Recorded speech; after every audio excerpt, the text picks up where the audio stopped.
द्वितीय श्रेणी नेता प्रस्तुति रे आमे विलंब न करू। आसंतु ए विषय रे माने अल्प समय चिंता करिबा। द्वितीय श्रेणी नेता प्रस्तुति रे विलंब न करू। आमने एई दिन मानकरे नेतृत्व नहीं थाउ। आमने गोटे दल को आमने लीड करि थाउ, छोट बड़ दल,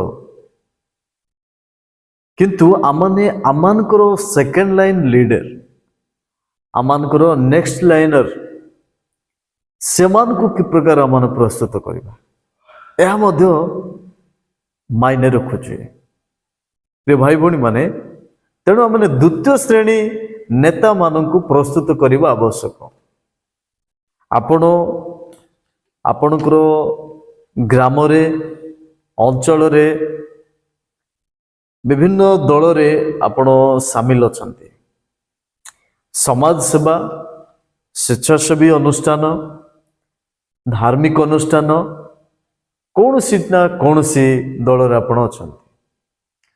तेबे आपणकर सेकेंड लाइन लीडर को प्रस्तुत करबा आवश्यक रही अछि एवं ताहा आमने विलंब न करू। जेपरी आपण तत्पर रहिबे से प्रकार आपणक भली नेतृत्व पाई परिबे। आपण नेता मानक पाई परिबा जो माने आपणक पोरे लीड करिवे आपणकर टीम को। आमनकर देश रे जेतेबेले क्रिकेट टीम अच्छी आईसीसी, तो सेठी आमने जनक पर जनक देखुछु। आमने अधिनायक भाव रे टीम को तत्वावधान करिबा बा लीड करिबा, जहाँकर निर्देश रे खेल परिचालना हेबा एवं से टर्म से मानकर गला परे आउ अन्य जने अधिनायक भाव रे आसुछि। प्रिय माने, आमे जो जो स्थान रे अछो सेठी मु कहबा पई चाहे आमे द्वितीय श्रेणी लीडर मानकु बा नेता मानकु प्रस्तुत करिबारे विलंब न करू। आसंतु अल्प समय आमने देखिबा ए विषय। Do not delay preparing next liner. जड़े सफल व्यक्ति तांको बिना सफल नेता मध्य आमाने पाई न थाओ। Without a successor there is no success. आमे जड़े सफल व्यक्ति को आमाने खोजी थाओ सफल हेबा निमंते। जड़े सफल खेलाड़ी भाव रे मध्य जड़े सफल कोच को आमाने डिपेंड करि थाओ। प्रिय भाई भौणी माने, आजिर ए समय रे मु कहबा पई चाहे जने नेता जदि आउ जन को नेता भाव रे कढेई नेउ नाही, तबे से जने कि प्रकार उत्तम नेता हई परिबो। किंबा अनेक दृष्टांत अछि ए प्रकार ए संबंध रे। आ मु अल्प समय प्रभुंकर वाक्य रे कहबा पई चाहे जे प्रभु यीशु ख्रीष्ट जड़े उत्तम सर्वश्रेष्ठ नेता अटंती। जितेबाला से जगत को आसिले से 12 जन शिष्य को बाछिले, पुणी से 70 जन को मध्य बाछिले एवं आमने मोटामोटी भाव में कहबा को गले से मानको मध्यरु 3 जन को बेसी गुरुत्व देउथिले। तो 3 भाग जदि आमने करिगी देखिबा 12 जन मध्य 70 जन मध्य एवं से 3 जन जो 12 जन को मध्य रही थिले। प्रिय माने, नेता से विलंब करिबा उचित नाही सेकेंड लाइन लीडर को बाछिया पाए। तेणु आमे देखिबा एठी पीतर, जाकुब, जहन ए 3 जन से 12 जन शिष्य मानक मध्य अटंती। आपण बाइबल रे से 3 जनकर ଅଧିକ ସମୟ ନାମ ଉଚ୍ଚାରଣ କରୁଥିବା ବିଷୟ ଦେଖିବେ। ପ୍ରଭୁ ଯୀଶୁଙ୍କ ସହିତ ସମୟ ବିତାଇବାର ଦେଖିବେ। ଶିଷ୍ୟମାନଙ୍କର ପ୍ରଥମ ନାମ ପିତରଙ୍କର ଆସିବାର ଦେଖିବେ। ମୁଁ କହିବା ପାଇଁ ଚାହେଁ ଏମାନେ ହେଉଛନ୍ତି ପ୍ରଭୁ ଯୀଶୁ ଖ୍ରୀଷ୍ଟଙ୍କର ଦ୍ୱିତୀୟ ଶ୍ରେଣୀ ଲିଡର। ଏମାନେ ଫଲୋୟର ଥିଲେ, ଏମାନେ ଡିସାଇପୁଲ ଥିଲେ, ଶିଷ୍ୟ ଥିଲେ, କିନ୍ତୁ ସେମାନେ ଦ୍ୱିତୀୟ ଶ୍ରେଣୀ ନେତା ମଧ୍ୟ ଥିଲେ। ତେଣୁ ଏଠି ଆମେ ଦେଖୁଛୁ ଯେ ଅଧିକ ସମୟ ସେମାନଙ୍କ ସହିତ ବିତାଉଛନ୍ତି, ଯେଉଁମାନେ କି ପ୍ରଭୁ ଯୀଶୁ ଖ୍ରୀଷ୍ଟଙ୍କର ପରେ ସେମାନେ କାର୍ଯ୍ୟ ତୁଲାଇବେ, ସୁସମାଚାରର କାର୍ଯ୍ୟ ତୁଲାଇବେ। ପ୍ରିୟ ଭାଇ ଭଉଣୀ ମାନେ, ଆମେ ଏ ବିଷୟ ମାଥ୍ୟୁ ଲିଖିତ ସୁସମାଚାର 4 ଅଧ୍ୟାୟରେ ମଧ୍ୟ ଦେଖୁ ଏବଂ ମାଥ୍ୟୁ ଲିଖିତ ସୁସମାଚାର 10 ଅଧ୍ୟାୟରେ ମଧ୍ୟ ଦେଖୁ। ଆମେ ଗୋଟେ ଖାସ ବିଷୟ ପିତର ଯେ କି ଶିଷ୍ୟମାନଙ୍କର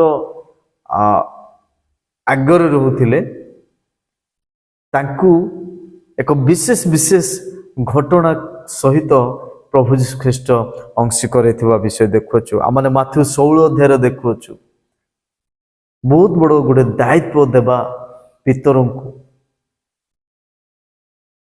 ଆଉ ସେଇ କ୍ରମରେ ଆମେ ଦେଖୁଛୁ ଲୁକ 22 ଅଧ୍ୟାୟରେ ମଧ୍ୟ ଯେ ଅନ୍ୟମାନଙ୍କୁ ସ୍ଥିର କରିବାକୁ ପିତରଙ୍କୁ ହିଁ ସେ ଦାୟିତ୍ୱ ଦେଉଛନ୍ତି। ତେଣୁ ଏଇଠି ଆମେ ପିତରଙ୍କୁ ସେକେଣ୍ଡ ଲାଇନ୍ ଲିଡର ଭାବରେ ଆମେ ଦେଖିପାରୁଛୁ। ସେ କହୁଛନ୍ତି ଯେ ଅନ୍ୟମାନଙ୍କୁ ସ୍ଥିର କରିବାକୁ ତୁମେ ପ୍ରସ୍ତୁତ ହୁଅ। ପିତରଙ୍କୁ ସେ ଦାୟିତ୍ୱ ଦେଉଛନ୍ତି ଅନ୍ୟ ସମସ୍ତ ଶିଷ୍ୟମାନଙ୍କୁ ସ୍ଥିର କରିବା ପାଇଁ। ଏଠି ଆମେ ନେତା ଭାବରେ ଦେଖୁଛୁ ପିତରଙ୍କୁ, ଗୋଟେ ଗୁରୁ ଦାୟିତ୍ୱ ମିଳୁଛି ପିତରଙ୍କୁ। ଆମେ ଯଦି ପୁରାତନ ନିୟମରେ ଦେଖିବା, ବାଇବଲର ପୁରାତନ ନିୟମରେ, ସେଠି ମଧ୍ୟ ଆମେ ଦେଖୁଛୁ ମୋସେସ ବିଷୟରେ, ଯିଏକି ଯହୋଶୁଆଙ୍କୁ ନିଯୁକ୍ତ କଲେ। ମୋସା ମିଶ୍ରରୁ ଇସ୍ରାଏଲ ଲୋକମାନଙ୍କୁ ଆଣୁଥିବା ସମୟରେ, ସେ ଯେଉଁ ସମୟରେ ଦୁର୍ବଳ ହେଉଛନ୍ତି, ବୃଦ୍ଧ ହେଉଛନ୍ତି, ସେ ଆଗକୁ ଲୋକମାନଙ୍କୁ ଇସ୍ରାଏଲ ମଣ୍ଡଳୀକୁ କଢ଼େଇ ନେବା ପାଇଁ ସକ୍ଷମ ହେଉନାହାନ୍ତି, ସେ ସମୟରେ ସେ ଯହୋଶୁଆଙ୍କୁ ନିଯୁକ୍ତ କରୁଛନ୍ତି ଦ୍ୱିତୀୟ ଶ୍ରେଣୀ ନେତା ଭାବରେ। ଏବଂ ଆମେ ସେ ବିଷୟ ଯଦି ଆମେ ଯାତ୍ରା ପୁସ୍ତକ 24 ଅଧ୍ୟାୟ ଦେଖୁ 13 ପଦରେ ତାହା ଉଲ୍ଲେଖ ଅଛି। ମୁଁ ଆପଣମାନଙ୍କୁ ଉଲ୍ଲେଖ ଥିବା ବିଷୟକୁ ଉପସ୍ଥାପନ କରିବା ପାଇଁ ଚେଷ୍ଟା କରୁଛି। ପ୍ରିୟ ଭାଇ ଭଉଣୀ ମାନେ, ଆମମାନଙ୍କର ଦ୍ୱିତୀୟ ଶ୍ରେଣୀ ଲିଡର ମାନଙ୍କୁ, ନେତା ମାନଙ୍କୁ ବାଛିବାରେ ବିଳମ୍ବ ନ କରୁ। ଆଉ ଜଣେ ବିଷୟ, ଏଲିୟ ଜଣେ ଭବିଷ୍ୟତ ବକ୍ତା, ପ୍ରଭୁଙ୍କର ମନୋନୀତ ବ୍ୟକ୍ତି। ସେ ଯେତେବେଳେ ନିଜର କାର୍ଯ୍ୟ ସମ୍ପନ୍ନ କରି ଆଉ ପ୍ରଭୁ ତାଙ୍କୁ ଘେନି ଯାଉଛନ୍ତି, ସେହି ସମୟରେ ସେ ଏଲିଶାଙ୍କୁ ନିଯୁକ୍ତ କଲେ। ଏଲିଶାଙ୍କୁ ନିଯୁକ୍ତ କରୁଛନ୍ତି। ପ୍ରଥମ ରାଜବଳୀ 19 ଅଧ୍ୟାୟ 19 ପଦରେ ଲେଖାଯାଇଛି। ପ୍ରିୟ ଭାଇ ଭଉଣୀ ମାନେ, ଆମେ ନୂତନ ନିୟମର ପାଉଲଙ୍କୁ ଦେଖୁଅଛୁ। ସେ ମଧ୍ୟ ତିମୋଥୀଙ୍କୁ ନିଯୁକ୍ତ କରୁଛନ୍ତି ଏବଂ ତିତସଙ୍କୁ ନିଯୁକ୍ତ କରୁଛନ୍ତି। ନିଜର ଦ୍ୱିତୀୟ ଶ୍ରେଣୀ ଲାଇନର ବା ଲିଡର ମାନଙ୍କୁ ଆମେ ବାଛିବା ଦରକାର। ଆମେ ପ୍ରେରିତ 16 ଅଧ୍ୟାୟ 1 ପଦରୁ 3 ପଦ ଏବଂ ଗାଲାତୀୟ ପୁସ୍ତକ 2 ଅଧ୍ୟାୟ 1 ପଦରେ ଦେଖୁଅଛୁ। ତେଣୁ ପ୍ରଭୁ ଯୀଶୁ ଖ୍ରୀଷ୍ଟ ଯେଭଳି ଭାବରେ ଦ୍ୱିତୀୟ ଶ୍ରେଣୀ ନେତା ମାନଙ୍କୁ ବା ଲିଡର ମାନଙ୍କୁ ବା ଶିଷ୍ୟ ମାନଙ୍କୁ ପ୍ରସ୍ତୁତ କଲେ, ବିଳମ୍ବ କଲେ ନାହିଁ, ଠିକ ସେ ରୂପେ ଆମେ ମଧ୍ୟ ଆମର ଦ୍ୱିତୀୟ ଶ୍ରେଣୀ ନେତା ମାନଙ୍କୁ ବାଛିବାରେ ବିଳମ୍ବ ନ କରୁ।